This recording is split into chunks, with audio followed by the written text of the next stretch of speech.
سبيل الدموع سبيل. السلام علیکم ورحمۃ اللہ وبرکاتہ. نحمده ونصلي على رسوله الكريم. اما بعد فاعوذ باللہ من الشیطان الرجیم. بسم اللہ الرحمن الرحیم. رب اشرح لي صدری ويسر لي امری واحلل عقدۃ من لسانی یفقهوا قولی. سورۃ لقمان. الف لام میم.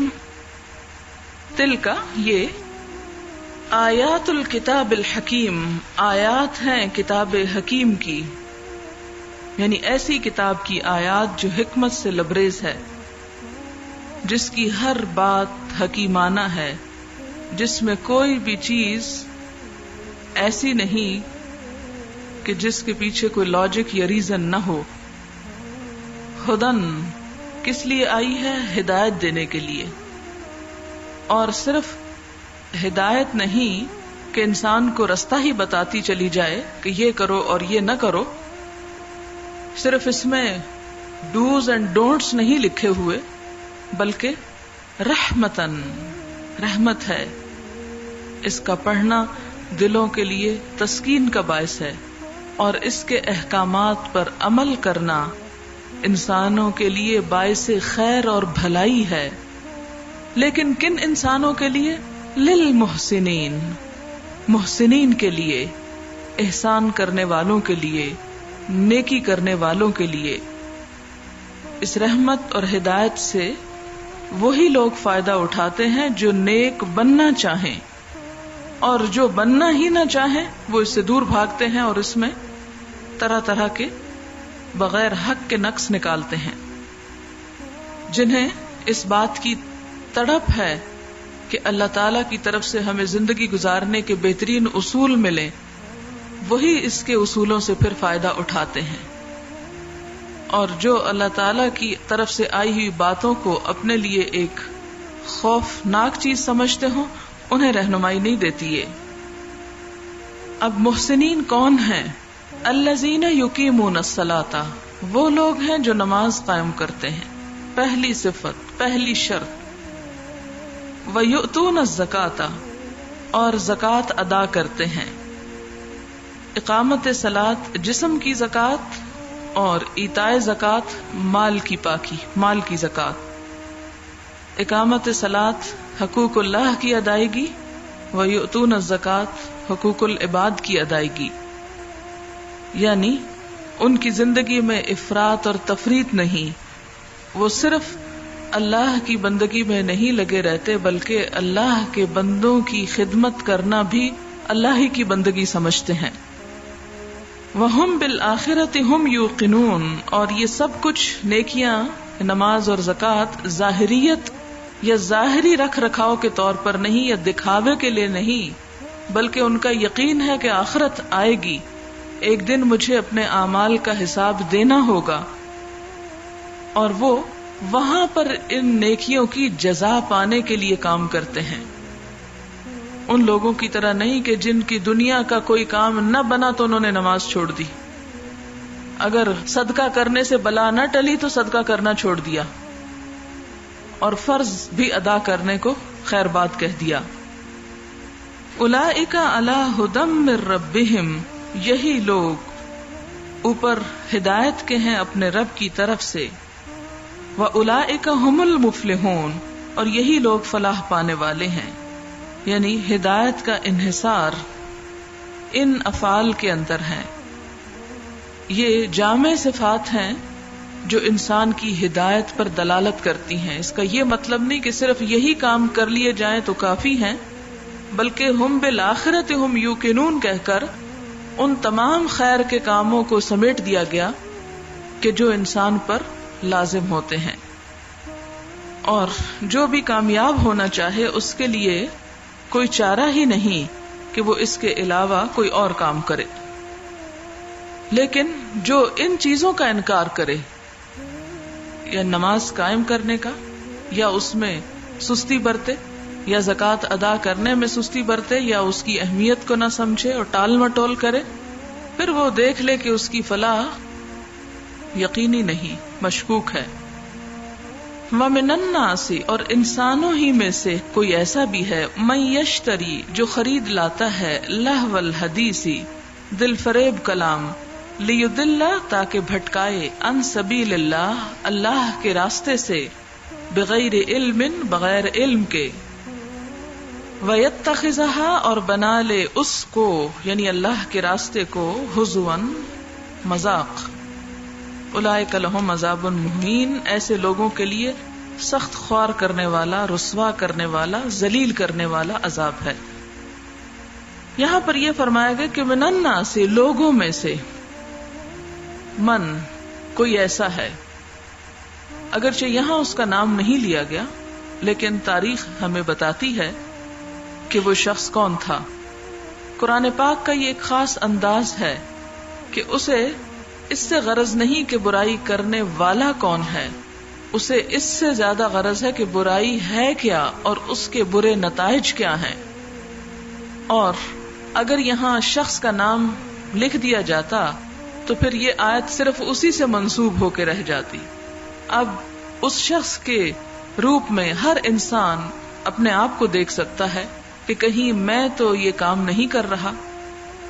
کیا کام تھا اس کا؟ من یشتری جو خرید لاتا ہے کیا چیز لہو الحدیثی. لہو اسم مصدر ہے، سنجیدگی چھوڑ کر مزاح کی طرف میلان اور جھکاؤ. اس کا ڈکشنری میں ایک معنی یہ ہے کہ سنجیدگی چھوڑ کر مزاح اور تمسخر کی طرف میلان یا جھکاؤ.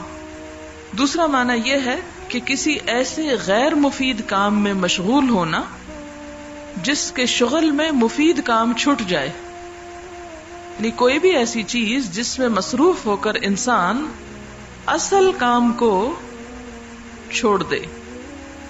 ایک اور معنی کہ یہ لعب کا ہم معنی ہے، کھیل تماشا. لعب کہتے ہیں نا کھیل کو، تو لہو بھی لعب کی طرح ہے. اسی طرح عورت کے لیے بھی لفظ لہب استعمال ہوا، کیونکہ عورت کی ذات بھی ایسی ہے جس کی محبت میں مبتلا ہو کر اور جس کے شوق میں بڑے بڑے عقل مند لوگ راستے سے بھٹک جاتے ہیں، اپنے اصل کاموں سے دور ہو جاتے ہیں، اصل مقصد سے غافل ہو جاتے ہیں. اور حقیقت ہے کہ صلیبی جنگوں میں اگر کہیں مسلمانوں نے نقصان اٹھایا تو اس کے پیچھے بہت سی حسین عورتوں کی کہانیاں آپ کو مل جائیں گی. اور دشمنوں کا ہمیشہ ہتھیار یہ رہا کہ مسلمانوں کے ایمان کو ایسی ہی عورتوں سے خرید لیا جائے. بہرحال یہاں پر لہو الحدیث اصل میں گرامر کے اعتبار سے تھا لہو من الحدیث، یعنی کلام میں سے لہو چیزیں، اس لیے اسپیسیفائی ہو گیا. گرامر یعنی لغت میں لہو کے وہ سارے معنی ہیں جو میں نے اوپر آپ کو بتا دیے بنیادی طور پر، لیکن جب لہو الحدیث ہو گیا تو اسپیسیفائی ہو گیا کہ کلام میں سے باتوں میں سے لہو چیزیں. تو یوں لگتا ہے پھر کسی خاص واقعے کی طرف اشارہ ہے، اور لہو میں سے اس خاص لہو کا بطور خاص ذکر ہے جو انسان کو اللہ کے راستے سے دور کر دیتا ہے. تو لہو سے مراد جب لہو الحدیث یعنی کلام کا لہو ہے تو پھر کیا کیا چیزیں اس میں آ جاتی ہیں؟ اس میں پھر تمام فضول اور بیہودہ باتیں شامل ہیں، بیکار کی گپیں، خرافات، ہنسی مذاق جس کے پیچھے کوئی مقصد نہ ہو، جسٹ ویسٹ آف ٹائم، جھوٹی کہانیاں، قصے، اور وہ تمام گانے بجانے جو انسان کو حق سے دور کر دیں. لہو الحدیث خریدنے کا کیا مطلب ہے؟ مطلب یہ ہے کہ جیسے کوئی انسان کسی چیز کو جب خریدتا ہے، کسی بھی چیز کے خریدنے کو ذہن میں لے آئیں کہ جب انسان کوئی چیز خریدتا ہے تو اس کے بدلے میں کچھ دیتا ہے، دیے بغیر تو کچھ نہیں ملتا آپ کو. تو کیا دیتا ہے؟ یعنی بعض اوقات ضروری نہیں کہ انسان خریدے تو جو خریدے وہ مجرم ہے، اور جو مانگ کے یہ چیزیں پڑھ سن لے تو وہ مجرم نہیں ہے. نہیں، خریدنے سے مراد یہ ہے کہ انسان کچھ لینے کے لیے کچھ دے بھی، اور بعض اوقات اور کچھ بھی نہ دے تو اپنا وقت تو دیتا ہے. یعنی کسی چیز کو اپنا بنانا اور اس کو اس طرح استعمال کرنا کہ اپنے پاس سے کچھ انسان دے بھی رہا ہو. اب یہاں مراد اس سے یہ ہے کہ حدیث حق چھوڑ کر حدیث باطل لینا. حدیث حق کیا ہے؟ یعنی وہ تمام بامقصد باتیں، مفید باتیں، خواہ وہ دین سے متعلق ہوں یا دنیا سے متعلق ہوں، وہ حدیث حق ہے. کیونکہ دنیا بھی کس نے بنائی ہے؟ اللہ تعالیٰ نے بنائی ہے. یہ نہیں کہا گیا کہ جو دنیا سے متعلق کوئی بھی چیز ہے وہ سب باطل. نہیں، غلط بات. اللہ تعالیٰ فرماتے ہیں ما خلقنا السماوات والارض وما بینہما باطلا، کہ ہم نے آسمان اور زمین جو کچھ ان کے اندر اب باطل نہیں بنایا، ناکارہ نہیں بنایا. دنیا ہی سے انسان کو اپنی آخرت نکالنی ہے، اسی کے اندر سے. صرف فرق یہ ہے کہ انسان اس میں سے کیا اختیار کرتا ہے، کیا چنتا ہے، کیا لیتا ہے. اب یہ ہے کہ انسان جب حق سے غافل ہو کر باطل کی طرف چلا جاتا ہے تو یہ دراصل حق دے کر باطل خریدنا. جیسے پہلے بارے میں آپ نے پڑھا تھا اولئک الذین اشتروا الضلالۃ بالہدی. اب دلالت کہیں بازار میں بکتی ہے کہ انہوں نے خرید لی جا کے؟ آتا نا کہ انہوں نے ہدایت کے بدلے گمراہی خرید لی. تو کیا وہ کہیں بکتی ہے کہ جا کے انسان اپنی ہدایت دے کے وہ خرید لائے؟ نہ وہ کائنڈ ہے اور نہ ہدایت کیش ہے کہ کیش دے کے ہدایت کا ضلالت کی کائنڈ خرید لی. نہیں، اس سے بھی مراد کیا ہے کہ حق کو چھوڑ کر باطل کو اختیار کر لیا. یہ ہے خریدنا اس کا. اب دیکھیں کہ چونکہ من کہہ کے کسی خاص شخص کی طرف اشارہ ہے تو وہ کون شخص ہے؟ اس سلسلے میں بکثرت روایات آتی ہیں کہ نبی صلی اللہ علیہ وسلم کی دعوت جب کفار مکہ کی ساری کوششوں کے باوجود پھیلتی چلی گئی تو نضر بن حارث نے قریش کے لوگوں سے کہا کہ تم جس طرح اس شخص کا مقابلہ کر رہے ہو اس سے کام نہ چلے گا. یہ شخص تمہارے درمیان بچپن سے ادھیڑ عمر کو پہنچا ہے. آج تک وہ اپنے اخلاق میں تمہارا سب سے بہتر آدمی تھا، سب سے زیادہ سچا اور سب سے بڑھ کر امانت دار تھا. اب تم کہتے ہو کہ وہ کاہن ہے، ساحر ہے، شاعر ہے، مجنون ہے. آخر ان باتوں کو کون یقین کرے گا؟ کیا لوگ ساحروں کو نہیں جانتے کہ وہ کس قسم کی جھاڑ پھونک کرتے ہیں؟ کیا لوگوں کو پتہ نہیں کہ کاہن کس قسم کی باتیں بتاتے ہیں؟ کیا لوگ شعر و شاعری سے نا واقف ہیں؟ کیا لوگوں کو جنون کی کیفیات کا علم نہیں؟ ان الزامات میں سے آخر کون سا الزام ایسا ہے جو حضور صلی اللہ علیہ وسلم پہ سچ بیٹھتا ہو؟ تو ظاہر ہے کہ جب کوئی کسی پہ جھوٹی بات مسلط کرتا ہے اور عقل رکھنے والا اس جھوٹ کو محسوس کر لیتا ہے تو جس پہ الزام لگایا گیا ہو اس کی بجائے لگانے والا نظروں سے گر جاتا ہے. تو اس نے کہا کہ تم ان چیزوں سے عوام کو اس کی طرف توجہ کرنے سے نہیں روک سکتے، یعنی اس طرح کے الزام دے کر. ٹھہرو میں اس کا علاج کرتا ہوں. اس کے بعد وہ مکہ سے عراق گیا.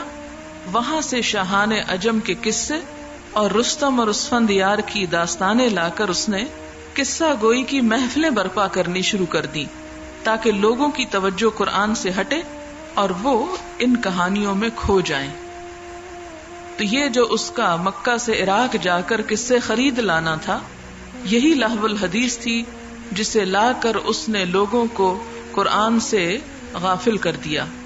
اسی طرح ہم دیکھتے ہیں کہ ابن عباس نے اس پر مزید اضافہ یہ کیا کہ نضر بن حارث نے اس مقصد کے لیے گانے والی لونڈیاں بھی خریدی.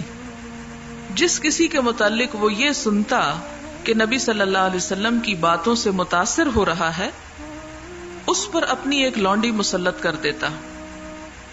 لہو خریدا، وہ لونڈیاں خریدی اور اسے کہتا کہ اسے خوب کھلا پلا کر گانا سناؤ تاکہ تیرے ساتھ مشغول ہو کر اس کا دل ادھر سے ہٹ جائے.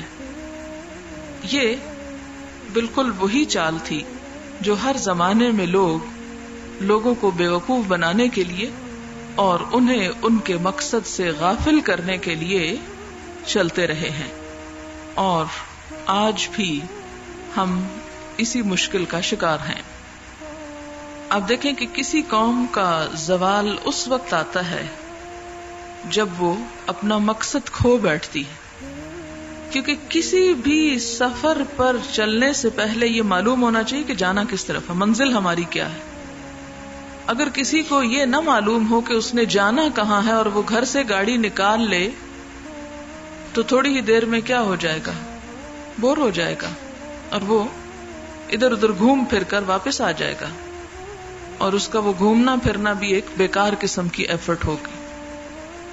جب آپ کے سامنے ایک ٹارگٹ ہوتا ہے کہ میں نے کل تک یہ کام ختم کرنا ہے، تو پھر آپ دیکھیں کہ آپ کی کوششیں کتنے گنا زیادہ ہو جاتی ہیں.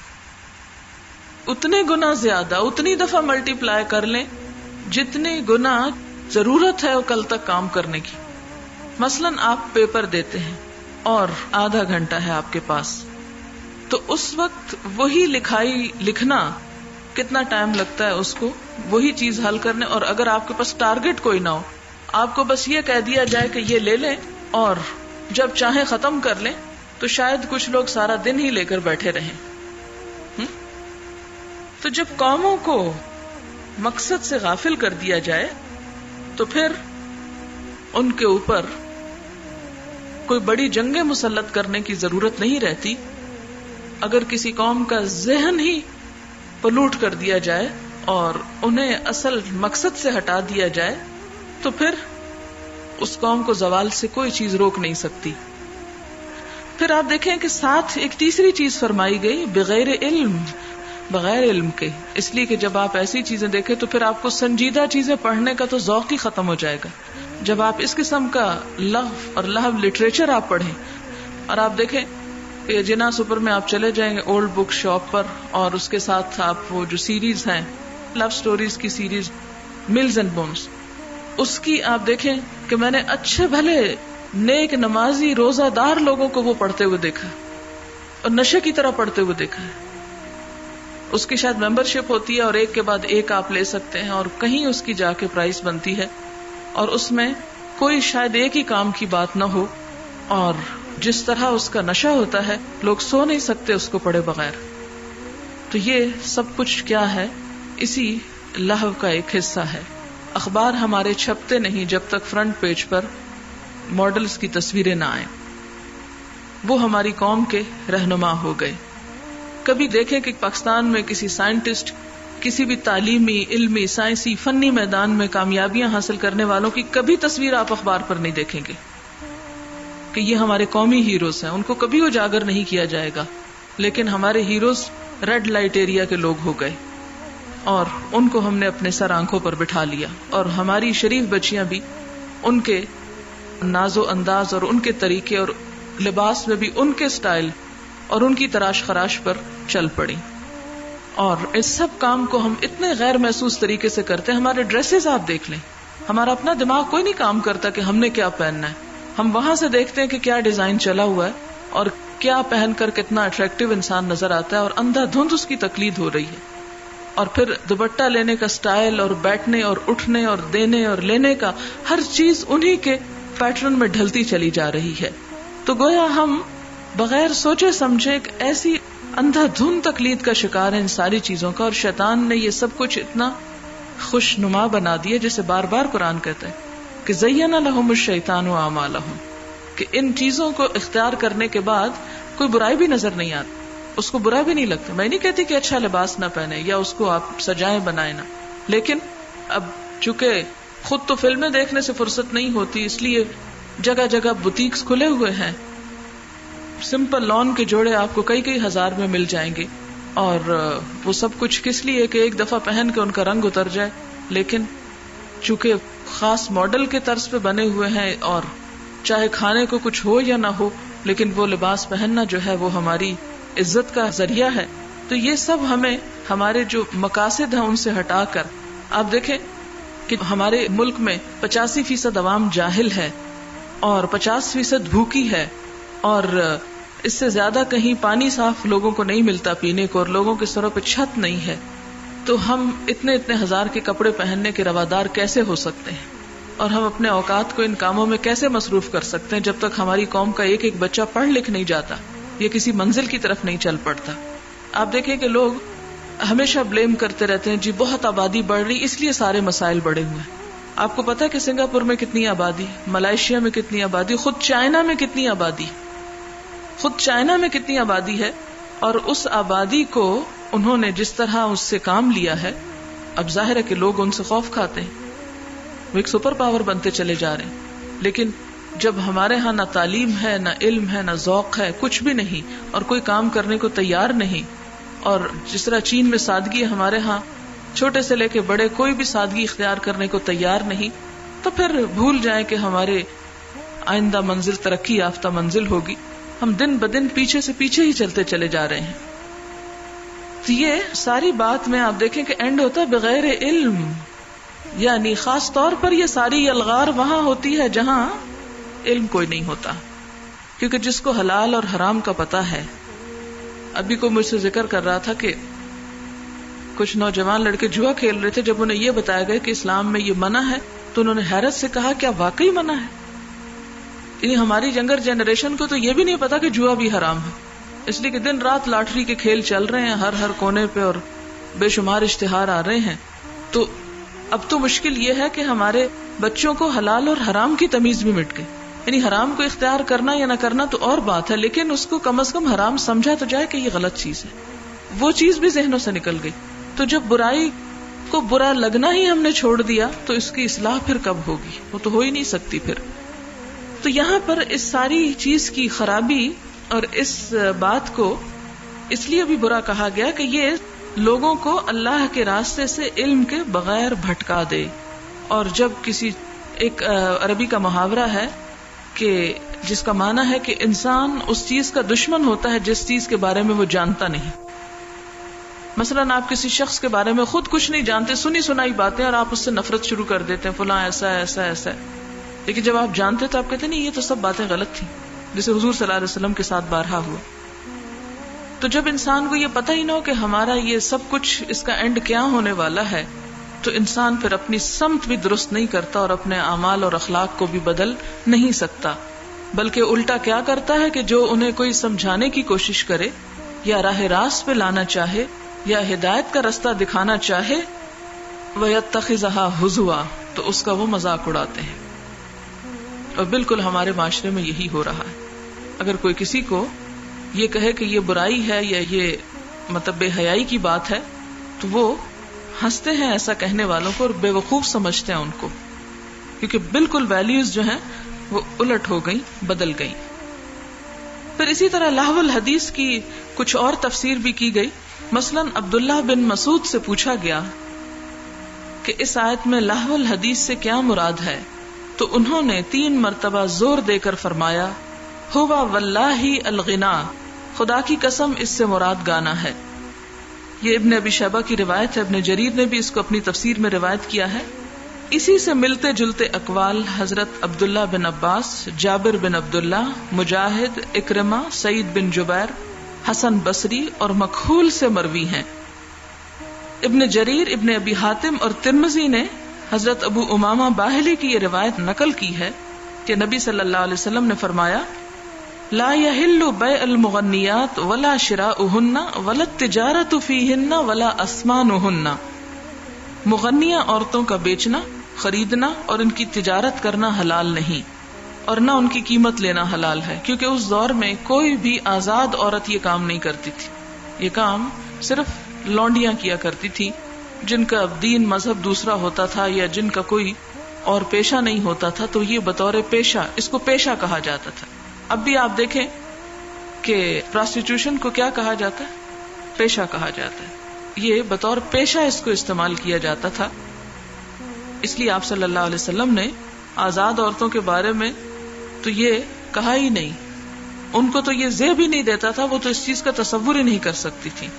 اور اب شاید کوئی لونڈی اور کوئی نچلے طبقے کا تو کم ہی اس کام میں ملوث ہو. آزاد اور شریف اور سمجھدار لڑکیاں جو ہیں ان کے لیے بھی یہ بات قابل فخر ہو گئی ہے.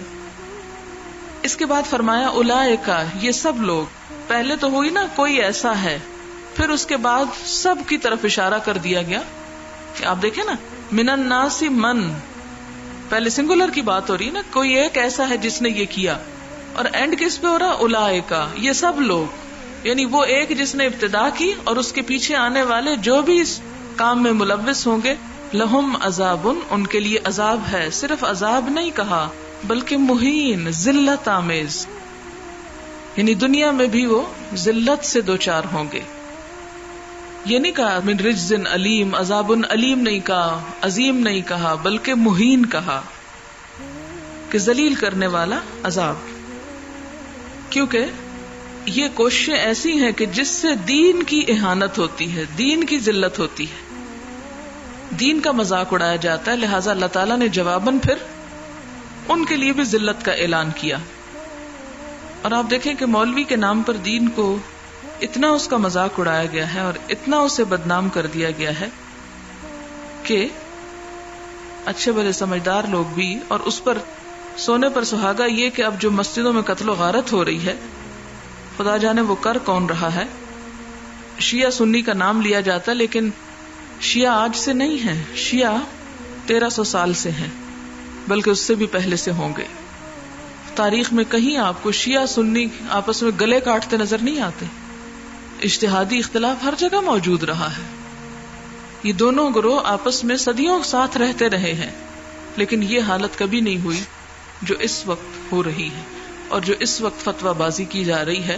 لیکن یہ بھی ایک سوچی سمجھی سازش لگتی ہے کہ اس کے ذریعے دین کے کاموں پر پابندی لگانے کا جواز مل جائے گا. اور جب مسجدوں پہ پابندی لگ جائے، مدرسوں پہ تالے پڑ جائیں اور یہ خرافات عام ہوں، تو پھر آپ تصور کر سکتے ہیں اپنے مستقبل کا. پھر فرمایا وَإِذَا تُتْلَى عَلَيْهِ آيَاتُنَا، جب اسے ہماری آیات سنائی جاتی ہیں. کن کو؟ یہ ان لوگوں کو جو لہو الحدیث کے دل دادا ہیں. واللہ، تو منہ موڑ لیتے ہیں، مستکبرن، تکبر کرتے ہوئے، کندھے اچکا کے منہ پرے کر لیتے ہیں، سننا ہی نہیں چاہتے. آپ اپنی ینگر جنریشن کو بلائیں سیکھنے کے لیے، قرآن سننے کے لیے، بلا کے دیکھیں، بالکل یہی تصویر نظر آتی. واللہ مستکبرن، صرف منہ نہیں موڑتے بلکہ یہ سب کچھ کرنے والوں کو بڑا بننا ہے نا، دوسروں کو پھر حقیر سمجھا جاتا ہے. اور ایسا ایٹیچیوڈ اختیار کرتا ہے وہ شخص کألم یسمعھا، گویا کہ اس نے سنا ہی نہیں، اس کو گویا کہ اس نے سنا ہی نہیں. کأن فی اذنیہ وقرا، گویا کہ اس کے کانوں میں بوجھ ہے. یعنی اگر کچھ سنایا بھی جائے، تتلا علیہ آیاتنا، کہیں ماں باپ یا بہن بھائی یا دوست پکڑ کے لے بھی جائیں تو وہ کیسے سنتے ہیں؟ کأن لم یسمعھا، گویا سنا ہی نہیں. کأن فی اذنیہ وقرا، گویا اس کے کان بہرے ہیں. فبشرہ بعذاب علیم، تو بشارت دے دو اس کو دردناک عذاب کی. ان الذین آمنوا وعملوا الصالحات، بے شک وہ لوگ جو ایمان لائے اور انہوں نے نیک عمل کیے، لہم جنات النعیم، ان کے لیے باغات ہیں نعمتوں والے. اب آمنوا وعملوا الصالحات، عمل الصالحات اسی وقت ہے جب لہو الحدیث چھوڑ دی جائے. خالدین فیہا، جس میں وہ ہمیشہ رہیں گے. وعد اللہ حقا، وعدہ ہے اللہ کا سچا. وہو العزیز الحکیم، اور وہ غالب ہے، حکمت والا ہے. کیسا غالب ہے اور کتنی حکمت والا ہے؟ خلق السماوات بغیر عمد ترونہا، دیکھو اس کی تخلیق، اس نے آسمانوں کو بغیر ستونوں کے پیدا کیا کہ جو تم کو نظر آئیں. اب اس کے دو مطلب ہو سکتے ہیں. یعنی سب سے پہلے آپ لفظی ترجمے پہ غور کیجئے کہ خلق السماوات، اس نے آسمانوں کو پیدا کیا. کس طرح؟ بغیر عمد، بغیر ستونوں کے. ترونہا، تم دیکھتے ہو ان کو، یعنی ایسے ستون جو تمہیں نظر نہیں آتے. نمبر ایک مثلاً یہ کہ تم خود دیکھ رہے ہو کہ وہ بغیر ستونوں کے قائم ہے، اور دوسرا مطلب یہ کہ ایسے ستونوں پر قائم ہیں جو تمہیں نظر نہیں آتے. یعنی ستون تو ہیں لیکن تمہیں نظر نہیں آتے کہ ایک چیز کو دوسری نے کس طرح جکڑ رکھا ہے یا باندھ رکھا ہے یا ڈسپلن میں رکھا ہے. وَأَلْقَى فِي الْأَرْضِ رَوَاسِيَ، اور زمین میں پہاڑ گاڑ دیے کیلوں کی طرح. ان تمید بکم، کہ وہ جھک جائیں گے تم کو لے کر. مید کہتے ہیں کسی بڑی چیز کے ہلنے اور حرکت کرنے کو. تمیدہ ہلنا اور حرکت کرنا، ڈھلک جانا، لیکن چھوٹی چیزوں کے لیے نہیں، بڑی بڑی، یعنی پہاڑ اگر نہ ہوتے تو یہ زمین کا کرہ تو میں لے کے لڑک جاتا کہیں. وَبَثَّ فِيهَا مِن كُلِّ دَابَّةٍ، اور اس زمین میں ہر طرح کے جانور پھیلا دیے. وَأَنزَلْنَا مِنَ السَّمَاءِ مَاءً، اور ہم نے آسمان سے پانی اتارا. فَأَنبَتْنَا فِيهَا مِن كُلِّ زَوْجٍ كَرِيمٍ، پھر ہم نے اگا دیے اس میں ہر طرح کے عمدہ جوڑے، زوج. ھذا خلق اللہ، یہ اللہ کی تخلیق ہے. فَأَرُونِي، پس دکھاؤ مجھ کو. ماذا خلق الذین من دونہ، کیا کچھ پیدا کیا ان لوگوں نے جو اس کے علاوہ ہیں، ان ہستیوں نے یا ان معبودوں نے جو اس کے سوا تم نے بنا رکھے ہیں. بل الظالمون فی ضلال مبین، بلکہ ظالم لوگ کھلی گمراہی کا شکار ہیں. کھلی گمراہی کا شکار کس لیے؟ کہ انہوں نے سوچے سمجھے بغیر اپنے آباء و اجداد کی پیروی اختیار کر رکھی ہے، شیطان کی اکساہٹوں پہ، شیطان کی وسوسہ اندازیوں سے متاثر ہیں، اور اللہ کی تخلیق پر غور نہیں کرتے، اصل حقیقت تک نہیں پہنچتے، خود پہ بھی ظلم کر رہے ہیں اور اللہ کا حق بھی ادا نہیں کر رہے، شرک کا شکار ہیں. سبحانک اللہم و بحمدک، نشہد ان لا الہ الا انت، نستغفرک و نتوب الیک. والسلام علیکم ورحمۃ اللہ وبرکاتہ. سبيل الدموع سبيل